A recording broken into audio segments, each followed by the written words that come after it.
pode prosa e pode poesia. Hoje estou recebendo um monte de gente, como que a gente fala? Uma gentarada daquelas, e uma gentarada que com certeza vai ter muito para falar para vocês sobre arte e sobre cultura.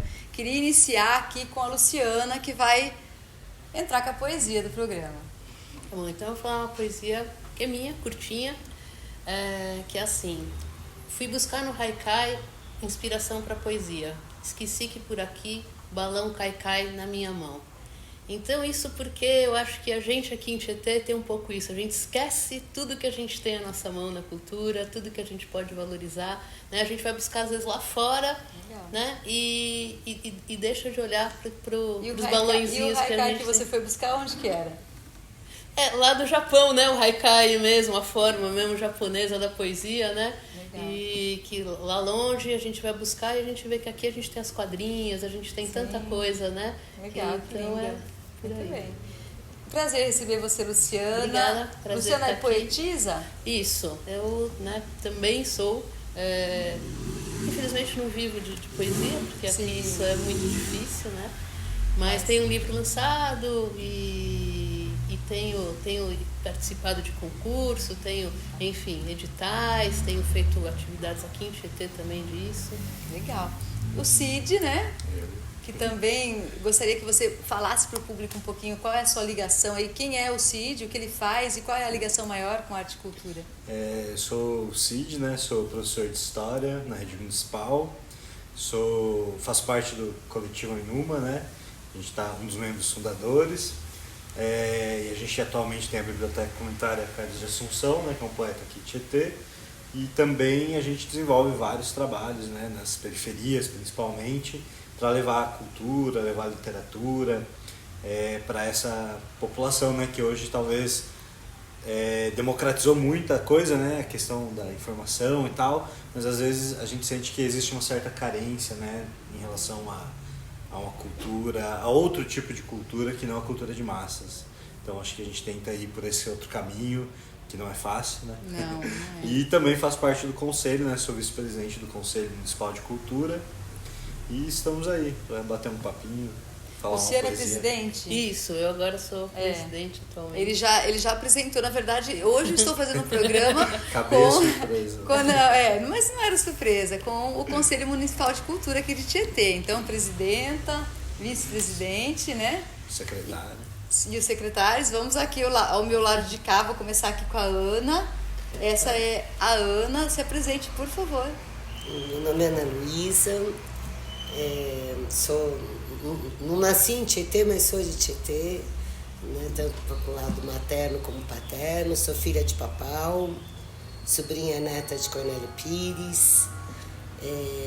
Estou aqui super empolgada, participando do Conselho de Cultura e querendo ver nossa cidade aí com muita atividade, né, com muita coisa boa. E o Fidel, né, que está aqui também, marido da Ana, né? E os dois fazendo parte do conselho, olha que legal isso. Fala um pouquinho de você pra gente, Fidel.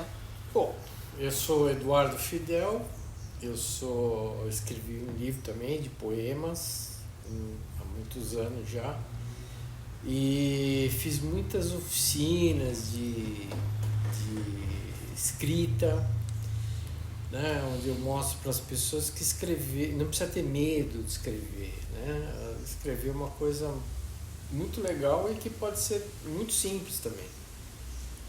Então, assim, eu tenho uma ligação visceral com a cultura, mas do ponto de vista metodológico, eu participei mais de programas sociais. Então, acho que eu posso colaborar nesses dois aspectos.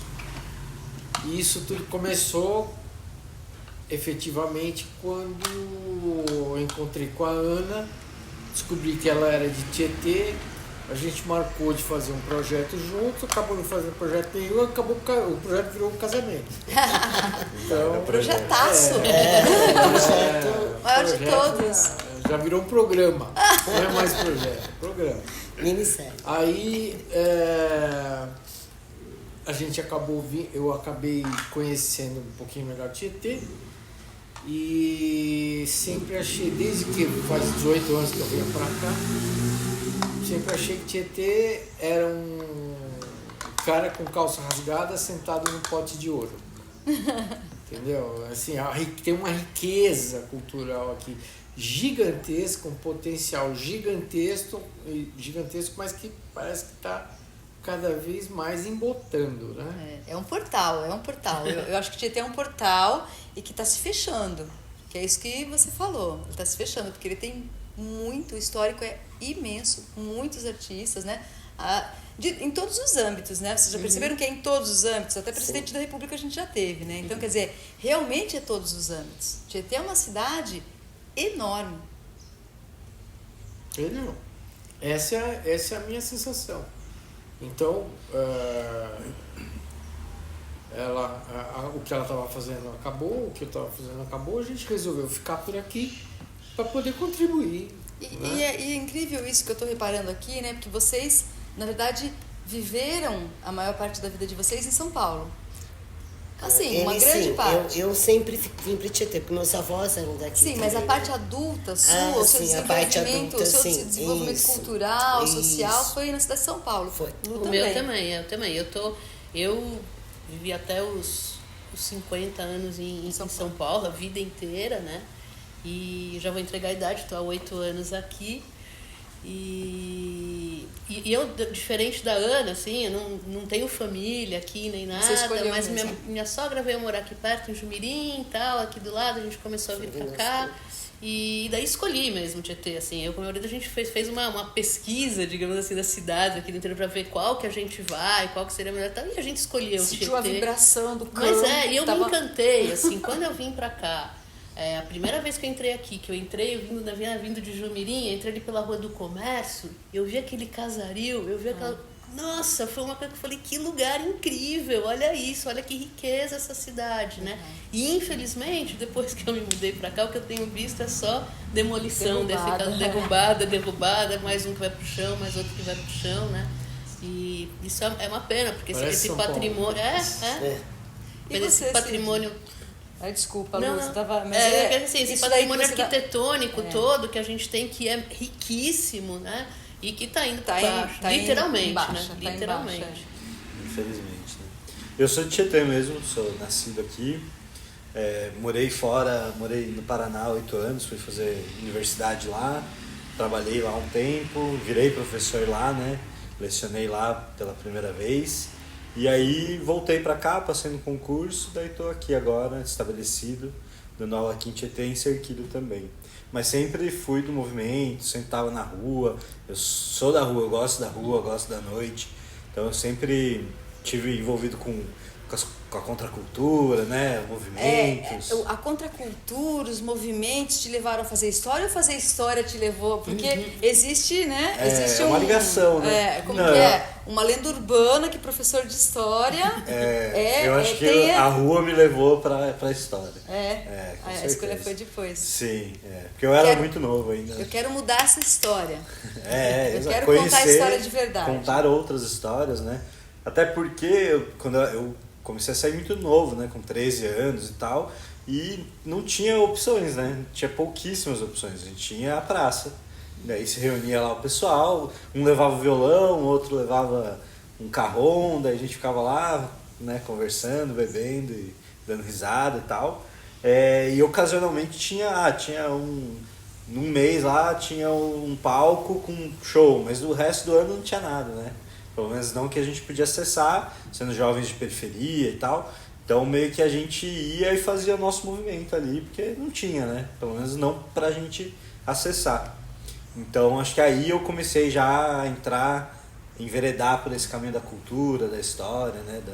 Dos movimentos sociais também. Acho que tá tudo interconectado. Eu acho interessante quando eu vejo vocês assim, né, de lembrar assim como foi o nosso primeiro encontro. Eu sou uma pessoa que presta muita atenção nisso. Quando eu vi você e conheci você pela primeira vez, estava bem no comecinho ali né, vocês ainda tinham vontade de fazer De ser as um coisas. coletivo, né? Era um coletivo Já era um engatinhando. coletivo, mas estava bem no Tava começo. engatinhando, né? Acho que E- foi na inauguração da biblioteca, né? Que daí teve o Batuque de Umbigada, ali no 13. Eu não sei se foi o antes até que eu fui entrevistar os batuqueiros lá. Você lembra? Foi nesse dia? foi nesse Foi dia. na inauguração da Na biblioteca? inauguração da biblioteca. Já tinha ali uns... não tinha um ano de coletivo ainda, estava no primeiro ano do Tava bem no coletivo, comecinho, né? E olha como cresceu e como Sim, deu certo, o né? negócio escalou. E a Lu, eu lembro, assim, através desses leis de incentivo, Isso, dessas isso. reuniões que foram criando vida. aqui Nas em Tietê. audiências, né? Isso, Foi daí nas eu audiências que a gente vi conheceu. você começou a falar e... Né? Pois é, eu Sempre cheguei muito ali interessada. eu cheguei ali nas audiências assim, sem conhecer praticamente ninguém, assim, conhecia de nome uma Mas é pessoa pra ou artista, outra. eu sou artista também. Algumas eu nem, assim, nem conhecia. Por exemplo, você eu conhecia de nome, mas eu não sabia fisicamente até, né, como você era, quem era. Daí alguém me falou, aquela Ana Beth e tal, né? Ah, não Conheci- parece, porque eu vejo na internet não é aquilo que eu tô vendo aqui. Não conhecia, né, Beth? Mas enfim, mas eu sempre fui muito interessada em cultura, né? E eu acho que, assim, é importante também isso. Acho que quem está participando aqui, inclusive quem está participando no conselho, você não precisa ser necessariamente artista para ter essa participação, né?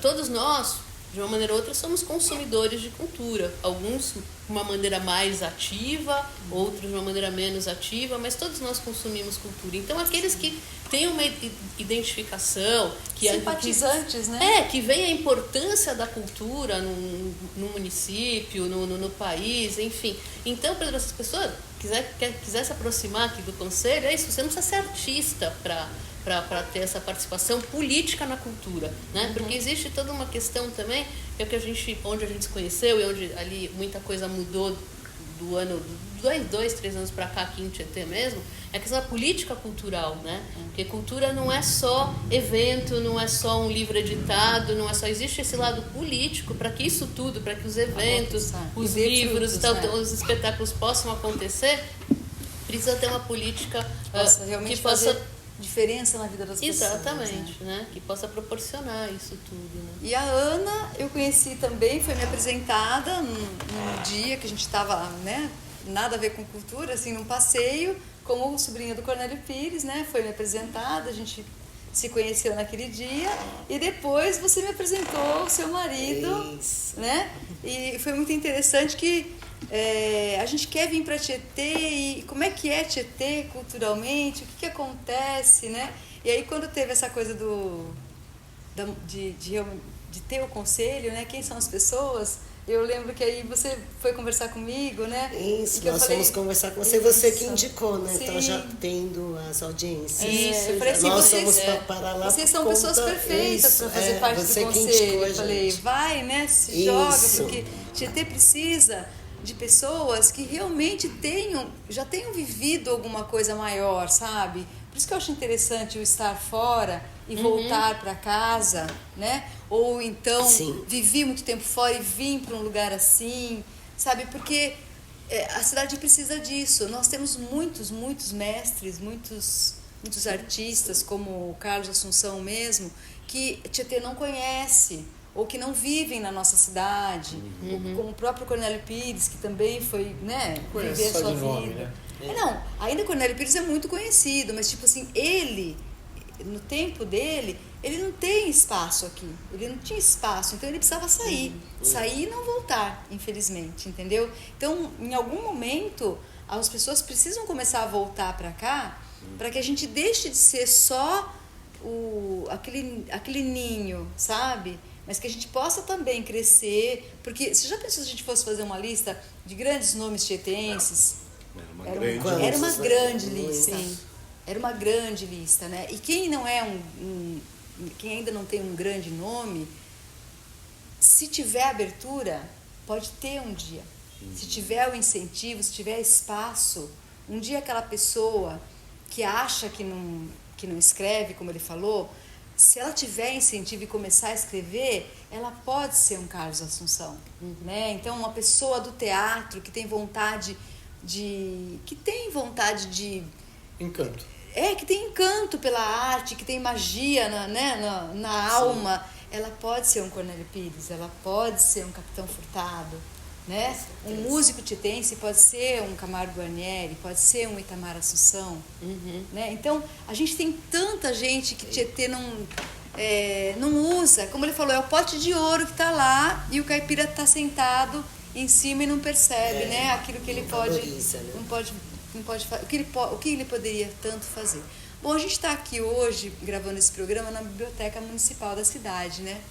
É o segundo programa, eu gravei com o Felipe também, com o Felipe Fré, né? Que hoje trabalha na Secretaria de Cultura, e eu estou gravando com vocês aqui na biblioteca. Para começo de conversa, né? Que biblioteca é essa que a gente tem que subir uma escada gigante, sem acessibilidade, né? Lógico que eu acho que vai ser uma das prioridades, talvez, desse novo, espero eu, dessa nova gestão cultural, porque o que é acessibilidade, né? Como exigem hoje em dia da gente, de todos os projetos, tanta acessibilidade, e assim, a base da cultura da cidade que está aqui presa nesses livros, aqui nessa biblioteca, ela não tem essa acessibilidade, né? Então qualquer barracão talvez seria melhor do que um prédio lindíssimo desse. E é irônico também que era uma cadeia, né? A biblioteca. Sim, também. Fica num prédio que era uma cadeia municipal e tal. Tem toda uma ironia aí. É um prédio muito bonito, histórico, tem que ser preservado, mas para outra finalidade. Para outra finalidade. Ou com adequações também, né? Porque, por exemplo, a gente no ano passado, uma das coisas mais importantes que a gente fez, com a participação da sociedade civil, foi a elaboração do Plano Municipal de Cultura, né? Que é um plano que faz parte do Sistema Nacional de Cultura, né? O município, para poder ter direito às verbas federais, essa coisa tem que estar adequado ao Sistema Nacional de Cultura. Vocês fizeram parte dessa elaboração. Uma dessas dos requisitos é ter um Plano Municipal de Cultura. Então foram feitas diversas audiências públicas durante o primeiro semestre inteiro do ano passado. Acho que você participou até de algumas também, né? Eu participei de várias, até que chegou um momento que eu perdi a paciência, porque eu acho que teria que ter sido levado um pouco mais... É incrível, né? A gente tem que abrir, mas chega uma hora que você abre tanto... não é fácil, é um processo que não é fácil. Não é fácil, porque existem pessoas que às vezes vão lá mais para atrapalhar do que para ajudar. E você não pode fechar para ninguém, mas ao mesmo tempo... Tem que ter uma tonelada de paciência. Tem que ter muita paciência. E também tempo, né? Porque o que acontece? Quando você se vê de frente com uma dificuldade tão grande assim, aí vai julgar, mas a primeira dificuldade saiu fora. Não é que é a primeira dificuldade. É que a vida da gente... Vocês são pedras preciosas para a cidade. Hoje estarem sentado nessa cadeira do Conselho Municipal de Cultura. Então, a gente tem que facilitar a vida de vocês, não dificultar. Você entende isso? Então, as pessoas têm que entender um pouco mais isso, né? Porque eu já cansei de ver conselhos e associações e enfim, grupos que se dissolvem por conta, às vezes, de coisas que estão lá, de pessoas que às vezes preferem atrapalhar do que ajudar, né?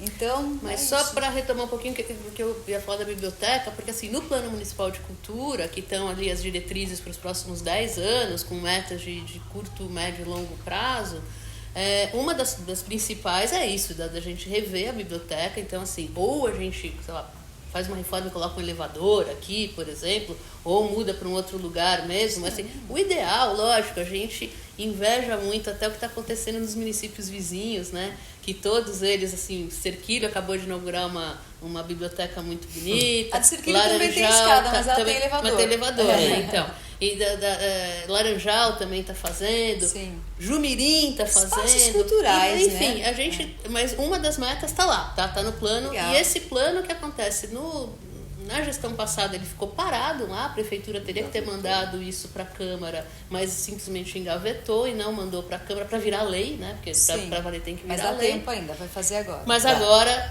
esse governo já se comprometeu e a coisa vai andar, vai sair. Então a gente tá bem confiante de que agora a coisa sai e vira lei. Nesse plano municipal de cultura, como você acabou de falar, que um dos tópicos ali está escrito da biblioteca. Tem mais algumas coisinhas que vocês poderiam ressaltar para a gente, só para o público que está presente saber que Bom, o público que está nos assistindo Primeiro, saber é um coisas... documento de 56 páginas, que tem desde o perfil da cidade até as propostas que estão sendo colocadas para esses 10 anos, em diferentes épocas, né? Em diferentes estágios. Às vezes 1 ano, às vezes 2 anos, às vezes 5, às vezes 10, entendeu? Então, assim, o Parque Cornélio Pires é a construção de um teatro, o Museu Cornélio Pires, os equipamentos culturais da cidade, do ponto de vista de reforma, de estrutura mesmo. A gente abordou questões que, assim, não são só ideias colocadas lá. Vamos revitalizar o museu? Sim, mas vamos revitalizar, precisa disso, entendeu? Inclusive algumas coisas a gente propõe assim, que seja feito um estudo inicialmente, Isso. porque assim, a gente sabe que tem coisa que também não dá para sair fazendo, né? Então é para fazer um estudo antes para depois poder fazer, e são vários eixos, tá? Então tem vários, eu não vou lembrar todos agora, Não, lógico. mas tem infraestrutura, tem outras coisas, enfim, são vários eixos. Legal. Eu acho que seria interessante, assim, para a gente entender um pouquinho mais esse plano, saber o que está lá tem que ser feito ou pode não ser feito? Pode não ser feito. Pode não ser feito? Pode não ser feito. E o que não está lá pode ser realizado? Pode. Então, Esse é uma plano ideia. É o norte. É um É norte. um norte. Ele Entendi. não é restritivo e ele não se imagina único. Então, Digamos que daqui 4 anos, por algum motivo, temos um conselho de cultura muito fraco, pessoas que não são envolvidas, temos políticos que não fizeram nada, e aí entra alguém e fala, meu Deus, o que a gente precisa fazer para essa cidade? Tem um plano de cultura Exatamente. que ele pode seguir Exatamente. a partir de pessoas que se interessaram e fizeram esse estudo. E ele serve também como uma ferramenta para a gente cobrar, né, o governo. Né? Isso. Porque a gente pensou ele em 10 anos justamente para não ficar preso em um único governo, uma única Então, gestão. serve para a gente cobrar o governo pelo bom senso do governo, mas só por isso, porque ele não tem obrigação, é isso? veja Sim, bem, ele não tem ele uma punição. Não né? é que ele não tem um caráter punitivo caso Não faça. não seja Executado. porque quando você tem uma gestão pública, você tem coisas que acontecem que estão fora do controle do poder executivo, por exemplo, poder legislativo, que são os poderes propositivos, né? Então, agora, como é um compromisso com a cidade, com a população, do ponto de vista da vontade política, é interessante. É mais fácil ser executado também. É mais fácil né? ser executado. Então, tipo assim, olha, Entendeu? eu gostaria de fazer isso, inclusive tem no plano de cultura, então a gente precisa de uma verba para isso, a gente vai viabilizar, atrás. né? Então, isso digamos que é um alvará. E eu acho que o principal é que o plano foge da ideia do produto cultural. Entendeu? Cultura, que nem acessibilidade, uma coisa é um elevador que você vai colocar, outra coisa é você pensar no elevador. Porque se você não pensa a acessibilidade, você não vai pensar no elevador. E o que a gente fez no plano, e que ficou muito claro, depois a gente pode até apresentar para vocês, é uma questão de aprovar. Isso é uma questão de aprovar. É que a proposta do plano é de cultura, não é para fazer um livro. Claro, os livros são importantes, os equipamentos são importantes, tudo é importante porque tudo compõe a cultura. Sim, Mas o importante é o maior, sim. entendeu? E o maior é a cultura, a expressão da cultura em Tietê. O que significa isso e para onde que a gente quer ir? Entendeu? Então, esse é o plano. Por exemplo, né, dando um exemplo aí de acessibilidade que não seja um elevador, né? Você ter uma biblioteca ao lado de um ponto, de um centro de ônibus, por exemplo, circular, é uma acessibilidade, né? Porque se você colocar a sua biblioteca lá no Parque Cornélio Pires, por exemplo, daí já, ela vai deixar de ser acessível, né? Então, esse tipo de coisa é importante, né? Sim, e é muito legal que vocês se juntaram realmente, foram pessoas que têm essa visão, que se juntaram para fazer essa base de tudo, né? Esse primeiro passo, digamos. E é importante lembrar que assim, não foi só o conselho, tá? Que estava ali, quer dizer, nós obviamente estávamos lá, mas teve pessoas que era aberto, divulgado para quem quisesse, e a gente teve a participação de outras pessoas da sociedade civil. Teve muita gente que mandou ideia, que tinha formulário aberto na internet e tal. Teve gente que participou e que hoje nem faz parte do conselho, não faz parte de nada, enfim. E é importante as pessoas entenderem que o Conselho Municipal de Cultura é a representação da população, né? Sim. É a representação do povo tietense acerca governamental aqui, né? Então, por exemplo, se eu, como cidadã, que eu não faço parte do Conselho de Cultura, eu estou vendo que eu tenho que, poxa, ninguém reparou ainda que poderia ter um lugar melhor para a biblioteca. Eu vou lá e vou falar com o Cid, daí o Cid também não tinha reparado. Aí ele vai levar para o conselho e vai tentar, e as pessoas podem participar das nossas reuniões. As nossas reuniões estão abertas, né? E é até importante que venham, participem. A gente está com um perfil, né, no Instagram agora, você lembra o arroba? Vamos deixar o arroba também lá. Porque é importante a gente para ter seguir e acompanhar, porque as reuniões a gente divulga lá quando vai ter as reuniões, né? E elas são abertas à população. Claro, quando tem assim, as votações, são só os membros do conselho que podem votar e tal, mas todo mundo está lá e pode ser ouvido, vai ser ouvido. Inclusive... Desculpa, mas assim, o conselho, na verdade, ele é formado não só pela sociedade civil, mas ele é formado também, por uma parte dele, pelo Poder Executivo. São indicações do Poder Executivo, né? E na gestão passada a gente teve participação zero dos membros do Poder Executivo, nunca eles participaram de nada, eram nomeados, mas nunca participaram de nada, né? E também agora a gente vai ter uma nova nomeação do Poder Executivo e a gente espera que eles passem a participar, porque o Conselho não é uma ONG, ele é uma coisa que ele só existe junto com o Poder Executivo. Ele faz parte dessa estrutura do Poder Executivo. Sim. Então, se o Executivo não participa ali com a gente, não tem sentido, não adianta, né? Mas a gente faz esse meio campo aí entre sociedade civil e eu acho muito importante isso que você comentou também, que foi mandado através de formulário, questões, porque hoje em dia, infelizmente, a gente está vivendo muito só do online, né? E as pessoas às vezes têm preguiça ou não podem mesmo, por algum motivo, estar presencial, e elas podem mandar. E aí evita muitas vezes também às vezes, para vocês, né, longas discussões. E o que vai escrito ali é mais rápido. Objetivo, isso né? Isso é ou isso não é, né? Isso é viável ou não é viável? Eu acho que fazendo um contraponto com isso que você está falando, pode ser mais fácil, mas eu acho que é pior. Porque eu acho que a gente esqueceu que a política, que a gente fala aqui de fazer política cultural e tal, não é votar, né, a cada 2 ou 4 anos, né? Na realidade é participar, é ouvir, ser ouvido, é olhar no olho, porque não tem reunião online que substitua o contato humano, eu concordo. O embate de ideias, discordar. Conselho não é uma ideia única, né? A gente tem várias vertentes culturais e embates acontecem, é natural, porque somos humanos, né? Eu acho que a gente perdeu muito com a internet essa capacidade de se reunir. Eu acho que o individualismo, enfim, tem várias questões aí que são analisadas por várias áreas do conhecimento, mas eu acho que participar do conselho é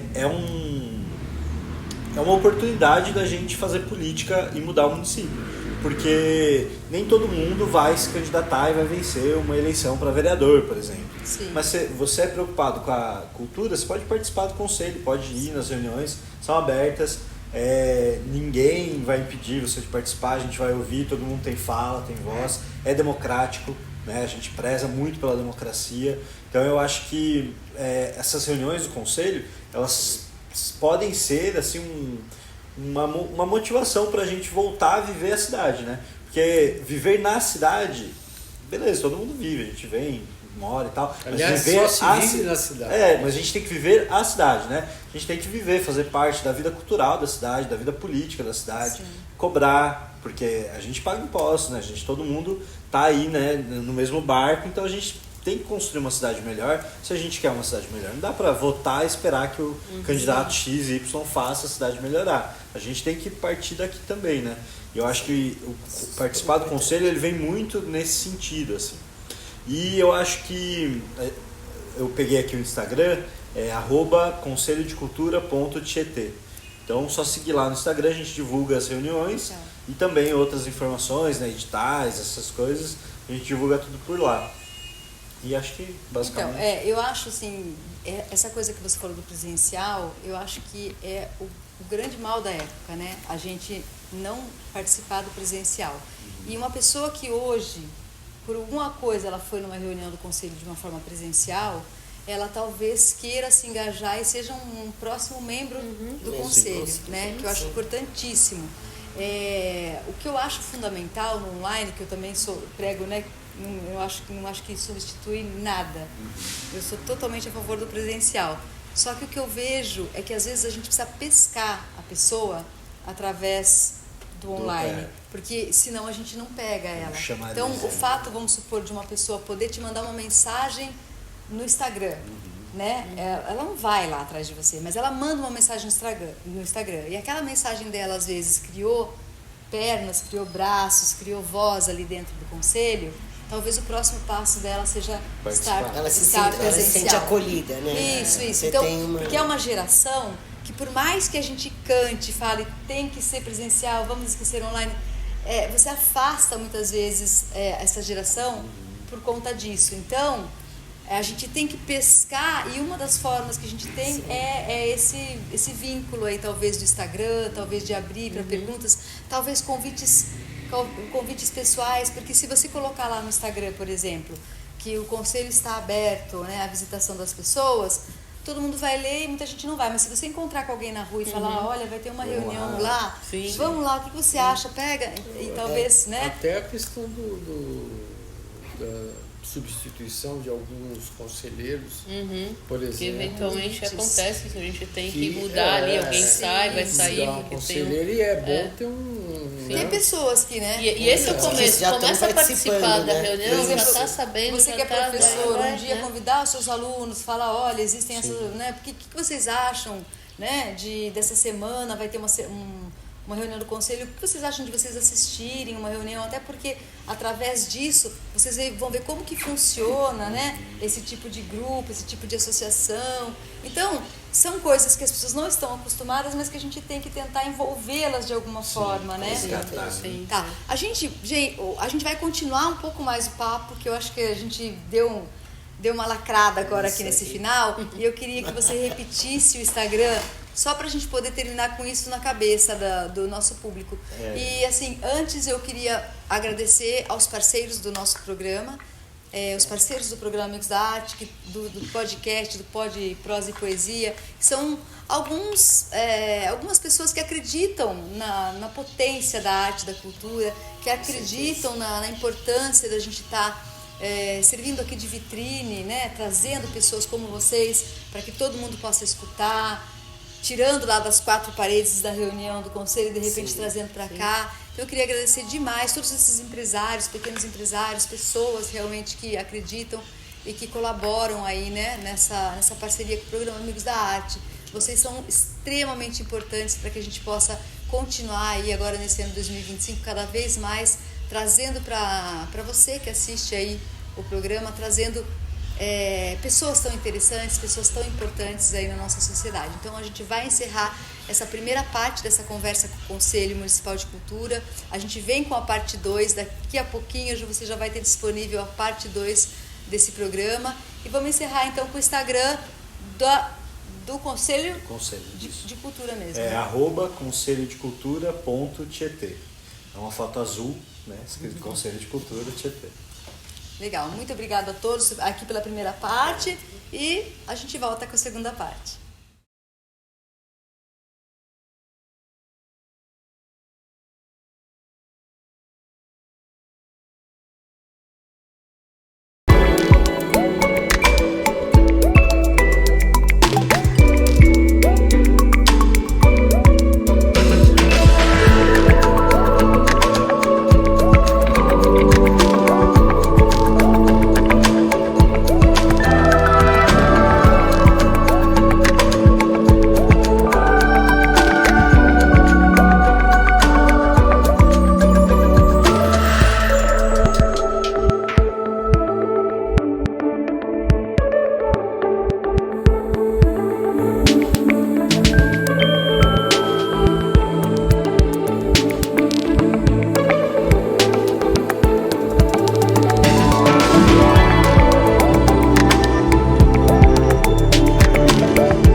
Posso te contar o final? A fome é o vilão da história e o protagonista resolve tudo pedindo pelo Ike Fome. Lá tem as melhores comidas da cidade, mas também tem farmácia, pet shop, gás e água, conveniência e muito mais. Peça tudo o que precisar pelo app do Ike Fome e tenha o seu final feliz.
Sabe por que faz diferença estudar na educação à distância da Unicesumar? Porque aqui você aprende sem abrir mão dos seus compromissos, como a Ana. Eu estudo nas horas livres e passo mais tempo com a minha filha. Porque você escolhe a graduação dos seus sonhos, tipo a Dani. Hoje eu faço o curso que eu sempre quis e estudo de qualquer lugar. E tudo isso por um preço que cabe no seu bolso. Diz aí, Rodrigo. É, isso aí. Agora eu consigo investir no meu crescimento. Viu só? Estudar na melhor educação à distância do Brasil faz toda a diferença. Matricule-se!